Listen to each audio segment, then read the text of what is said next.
የዓለም ጉዳይ የምንሰማበት ሰዓት ላይ እንገኛለን። ጉዳዩን በዝርዝር በትንታኔ ሊነግረን ባልደረባችን አባቱ መረቀ እዚህ ስቱዲዮ አለ። እንዴት አደርክ አባት? እንዴት አደርሽ እስከዳር? እንደምን አደራችሁ ተከበራችሁ አድማጮች? አለን። እንግዲህ ዛሬ በስፋት የምታነሳው ጉዳይ የሚሆነው የሚታወቀው ዘለንስኪ በቀደም ከዋይት ሃውስ ከወጡ በኋላ ቀጥታ ወደ አውሮፓ ህብረት መሪዎች መሄዳቸው የሚታወስ ነው። የአውሮፓ ህብረት መሪዎችን በተለይ የፈረንሳዩ ፕሬዚዳንት ኢማኑኤል ማክሮን አውሮፓን በኒውክሌር ኃይል እንጠብቃታለን የሚል ጉዳይና ያው ለዘለንስኪ ያላቸውን ድጋፍ እየገለጹ ይገኛል። ይሄ ጉዳይ እንግዲህ ትራምፕንም እንዲሁም ደግሞ ቭላዲሚር ፑቲንንም ያስቆጣ ጉዳይ እየሆነ ነው። በተለይ ደግሞ ፑቲን ቀጥታ በኒውክሌርኛም ለመምታት እንችላለን የሚል ጉዳይና ምናልባት ይሄ ጉዳይ ደግሞ ነገሮችን በጣም ሊያካርራቸው ይችላል በሚል ስጋት እየፈጠረ ይገኛል። እዚህ ጉዳይ ላይ ያለውን ተጨማሪ ጉዳዮች መቀጠል ይችላል።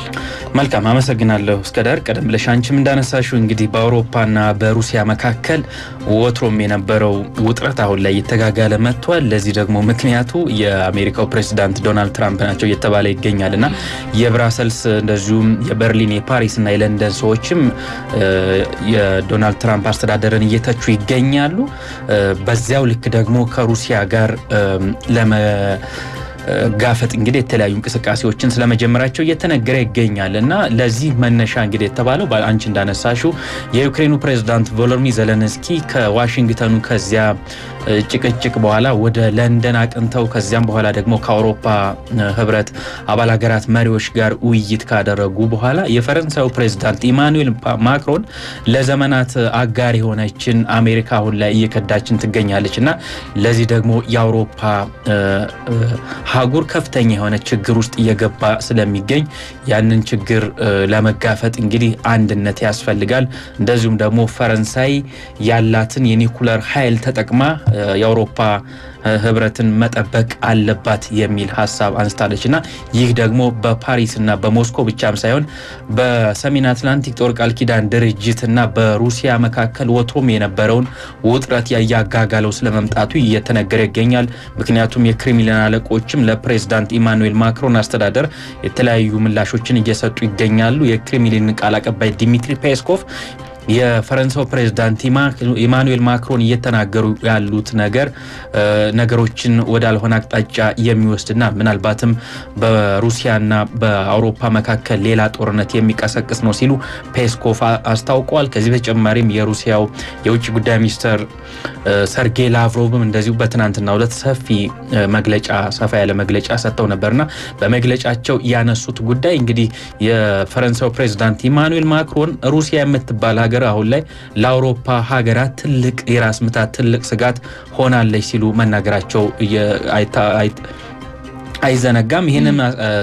ይህንንም ተከትሎ እንግዲህ የሩሲያ ውጭ ጉዳይ ሚኒስትር ሰርጌይ ላቭሮቭ ለዚህ ቀጥተኛ ምላሽ ሰጥተዋል እና ኢማኑኤል ማክሮን ሩሲያ ስጋት ነች ማለታቸው ትልቅ ችግር የሚፈጥር ነው ብለዋል። ምክንያቱም እኛም ከዚህ በኋላ አውሮፓውያኖች ትልቅ ችግር እንደሚፈጥሩብን እና ለዛም ደግሞ መዘጋጀት እንዳለብን ይሰማናል ሲሉ አስታውቋል። ከዚህ በተጨማሪም ሰርጌይ ላቭሮቭ በሰጡት መግለጫ ምንድነው ያሉት? ኢማኑኤል ማክሮን በዚህ አካሄዳቸው የሚገፉበት ከሆነ በፈረንሳይና በሞስኮ ብቻም ሳይሆን ሩሲያ ቀጥታ ከሰሜን አትላንቲክ ጦር ቃል ኪዳን ድርጅት ጋር ቀጥተኛ ጦርነት ውስጥ ትገባለች ሲሉ አስጠንቅቀዋል። እንደምታስታውሹ እንግዲህ ከሰሞኑ የአውሮፓ ሀገራት የተለያዩ ስብሰባዎችን እያካሄዱ ይገኛሉ።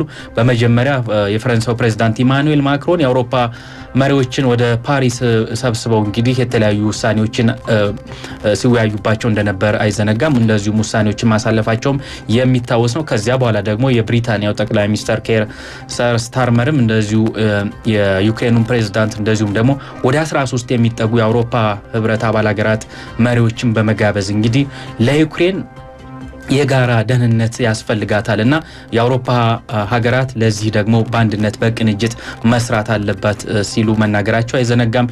ይህ ብቻ አይደለም። ወደ 20 የሚጠጉ አባል ሀገራቱም እንደዚሁም ደግሞ የኮመንዌልዝ አባል ሀገራት የዩክሬንን ደህንነት ለዩክሬን የሰላም ዋስትና መስጠት አለባቸው ሲሉ መናገራቸው አይዘነጋምና አሁን ደግሞ ብራሰልስ ላይ የአውሮፓ ህብረት አባል ሀገራት መሪዎች እንደዚሁ እየተወያዩ ይገኛሉ። የዩክሬኑ ፕሬዝዳንት ቮሎዲሚር ዘለንስኪም ብራሰልስ ይገኛሉ ተብሏልና እናም አሁን ላይ አንደኛ የነዚህ የአባል ሀገራቱ ከፍተኛ የሆነ ገንዘብ በማውጣት ምክንያቱም የፕሬዝዳንት ዶናልድ ትራምፕ አስተዳደር ለዩክሬን የሚያደርገውን የጦር መሳሪያ ድጋፍ ማቆሙ አይዘነጋምና አሁን ላይ ዩክሬን ከፍተኛ ችግር ውስጥ እንዳለች አይዘነጋም። ይህ ብቻ አይደለም፣ ለዩክሬን ሲሰልሉ የነበሩ የአሜሪካ የደህንነትና እንደዚሁም ሌሎች በተለይም ደግሞ የመረጃ የሚያቀብሉ ሳተላይቶች ቆመዋል ተብሏል እና ይህ ደግሞ በጦር ግንባሩ ላይ በዩክሬን በኩል ትልቅ ክፍተት ይፈጥራል ተብሎ እየተሰጋ ይገኛል። ያንን ለመድፈን እንግዲህ የአውሮፓ መሪዎች ብራሰልስ ላይ ተቀምጠው የተለያዩ ውሳኔዎችን እያሳለፉ ይገኛሉና በዚህም ገንዘብ ያዋጡ እንደዚሁም ደግሞ ተተኳሽና ሌሎች የጦር መሳሪያዎችን ለዩክሬን መስጠት ብቻም ሳይሆን ከዚህ ምናልባት ከሩሲያና አሜሪካ የሰላም ድርድር በኋላ ለዩክሬን ዘላቂ የሆነ የሰላምና የጸጥታ ዋስትና ያስፈልጋታል። ለዚህ ደግሞ የአውሮፓ ሀገራት ወታደሮችን ወደ ዩክሬን መላክ አለባቸው በሚለው ላይም እየተወያዩ ይገኛሉ ማለት ነው። ከምንም በላይ ግን ነገሮችን አሁን አሳሳቢ እያደረገ ያለው የፈረንሳዩ ፕሬዝዳንት ኢማኑኤል ማክሮን የሰጡት መግለጫ ነው። ምክንያቱም እንደሚታወቀው እንግዲህ 9 የሚሆኑ ሀገራት የኒኩለር ጦር መሳሪያን ታጥቀው ይገኛሉ በዓለማችን።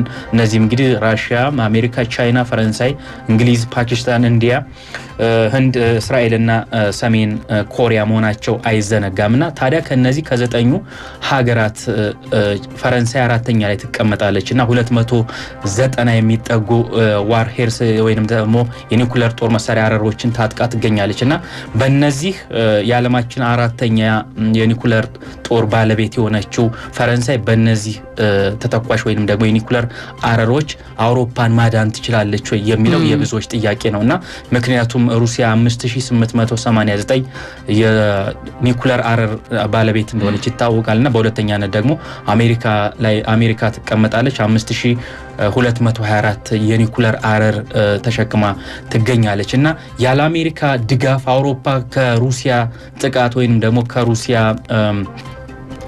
ጦር ማምለጥ ወይም ደግሞ ተተርፋለች ወይ የሚለው የብዙዎች ጥያቄ ነው። የብሪታንያው ጠቅላይ ሚኒስትር ኬር ስታርመር እንዳሉት አውሮፓ እውነቱን ለመናገር አውሮፓ የአሜሪካ ድጋፍ ያስፈልጋታል እና ካለአሜሪካ ድጋፍ ለዩክሬን የሚደረገው የጦር መሳሪያ ሆነ የገንዘብ ድጋፍ ብዙ ርቀት አያስጉዘንም። ስለዚህ ከአሜሪካ ጋር ያለውን ሽኩቻ ማስቆም ይገባልና ከዶናልድ ትራምፕ አስተዳደር ጋር በቅርበት በመስራት የአውሮፓን ሕልውና ማስጠበቅ ይገባል በሚል በተደጋጋሚ እያነሱት ይገኛሉ። ነገር ግን ማክሮንን እንደዚሁም ደግሞ በቀጣይ የጀርመን መራሄ መንግስት ይሆናሉ ተብሎ የሚጠበቀው ፍሬድሪሽ ሜርዝም እንደዚሁ የማክሮንን መንገድ እየተከተሉ ያሉ ይመስላልና ምክንያቱም አውሮፓ ከዚህ በኋላ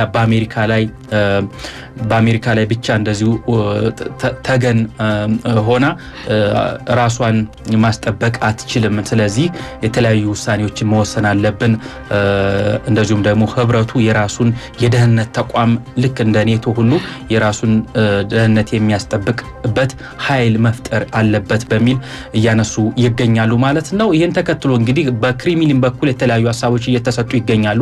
ቀደም ብዬ እንዳነሳሁት የክሬምሊኑ ቃል አቀባይ ዲሚትሪ ፔስኮቭ እንደዚሁም የራሽያው የውጭ ጉዳይ ሚኒስትር ሰርጌይ ላቭሮቭ እና ቃል አቀባይ ማሪያ ዛካሮቫ የፈረንሳዩ ፕሬዝዳንት ኢማኑኤል ማክሮን የሰጡትን ወደ ጦርነት የሚገፋፋና ግጭት ቀስቃሽ በሚል ያነሱትን ሀሳብ እየወነጀሉ እየከሰሱ ይገኛሉ ማለት ነው። ለዚህም እንግዲህ ፈረንሳይ የፕሬዝዳንት ኢማኑኤል ማክሮን ለሰጡት ማብራሪያ ይቅርታ መጠየቅ አለባቸው ሲሉ የሩሲያ የውጭ ጉዳይ ሚኒስትር ቃል አቀባይ ማሪያ ዛካሮቫ መናገራቸውን አርቲ ኒውስ በዚህ ሰዓት እያስነበበ ይገኛል ማለት ነው።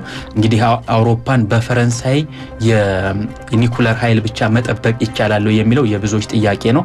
ምክንያቱም አንደኛ ፈረንሳይ እንግዲህ የኒኩለር ጦሯን ከፈረንሳይ ውጪ ማስወጣት እንዳትችል የሚደነግግ ውል ወይንም ደግሞ ስምምነት ላይ ደርሳ እንደነበር አይዘነጋምና ያንን ስምምነት በማፍረስ ምናልባት እንግዲህ የኒኩለር አረሮቿን ወደ ተለያዩ በተለይ ወደ ምስራቅ አውሮፓ ሀገራት ወደ ጀርመንና ወደ ፖላንድ የምታስጠጋ ከሆነ በቀጥታ ከሩሲያ ጋር ወደ ለየለት ጦርነት እንደምትገባ የሩሲያ ውጭ ጉዳይ ሚኒስትር ሰርጌይ ላቭሮቭ እየገለጹ ይገኛሉ ማለት ነው። አሁን ላይ በአጠቃላይ የአውሮፓ ሀገራት ትልቅ ስጋት ውስጥ እንደሚገኙ ይታወቃልና ይህንም ተከትሎ የተለያዩ የጦር ኃይላቸውን እያጠናከሩ እንደሚገኙ የተገለጸ ይገኛል። በተለይም የቦልቲክና እንደዚሁም የስካንዲኔቪያን ሀገራት እንደዚሁም የምስራቅ አውሮፓ ሀገራት የጦር በጀታቸውን ጭምር እያሳደጉ ስለመሆናቸው እየተነገረ ይገኛልና በአጠቃላይ የዶናልድ ትራምፕ አስተዳደር ዳግም ወደ ነጩ ቤተ መንግስት መግባት በአሜሪካና በአውሮፓ መካከል እንግዲህ ለዘመናት የነበረውን ቤተሰባዊ ግንኙነት እንዳሻከረው የአውሮፓ ፖለቲከኞች እያሳወቁ ይገኛሉ። ይህ ብቻ አይደለም፣ አውሮፓንም ለስጋት ዳርገዋል በሚል ዶናልድ ትራምፕን እየተቹ ይገኛሉና በዚያው ልክ ደግሞ ዶናልድ ትራምፕ ከሩሲያው ፕሬዝዳንት ቭላድሚር ፑቲን ጋር ጥብቅ ወዳጅነት እየመሰረቱ ይገኛሉ በሚል እየተነሳ ይገኛል። ለዚህ ግን የክሬምሊኑ ቃል አቀባይ ዲሚትሪ ፔስኮቭ አሁን ላይ እውነቱን ለመናገር አሜሪካ የኛ ወዳጅ ሀገር አይደለችም፣ ነገር ግን በመካከላችን ያለውን ልዩነትና በዲፕሎማሲው መስክ ዳግም ለመገናኘት የተለያዩ ጥረቶችን እያደረግን እንገኛለን ብለዋል። ለአሁኑ ግን አሜሪካ ከኛ ወዳጅ ሀገራት ዝርዝር ውስጥ የለችም ብለዋልና የአውሮፓ ሀገራት ግን በሞስኮና በዋሽንግተን መካከል የተጀመረው ዲፕሎማሲያዊ ጥረቶች ምናልባት አውሮፓን ለፕሬዝዳንት ቭላድሚር ፑቲን ጦር አጋልጦ ይሰጣልና ለዛም ደግሞ የቤት ስራችንን መስራት አለብን በሚል እያነሱ ይገኛሉ። ነገር ግን የፈረንሳዩ ፕሬዝዳንት ኢማኑኤል ማክሮን የመሳሰሉ የአውሮፓ መሪዎች እንግዲህ አውሮፓ የታሪክ ጥፋት ውስጥ ትገኛለችና ተርኒንግ ፖይንት ውስጥ ነው ያለችው። በታሪክ አጋጣሚ እንደዛ አይነት ችግር ውስጥ የገባችበት ጊዜ ምናልባት ከሁለተኛ ዓለም ጦርነት በኋላ ስለሌለ ለዛ የሚመጥነንን የቤት ስራ መስራት አለብን ሲሉ ማክሮን እየገለጹ ይገኛሉ። የማክሮን አስተያየት ግን በሰሜን አትላንቲክ እና በሰሜን አትላንቲክ ጦር ቃል ኪዳን ድርጅትና በሩሲያ መካከል ግልጽ የሆነ ጦርነት እንደሚቀሰቅስም የክሬምሊን አለቆች እየገለጹ ይገኛሉ። እስከዳር አመሰግናለሁ አባቱ ለመረጃው። አመሰግናለሁ።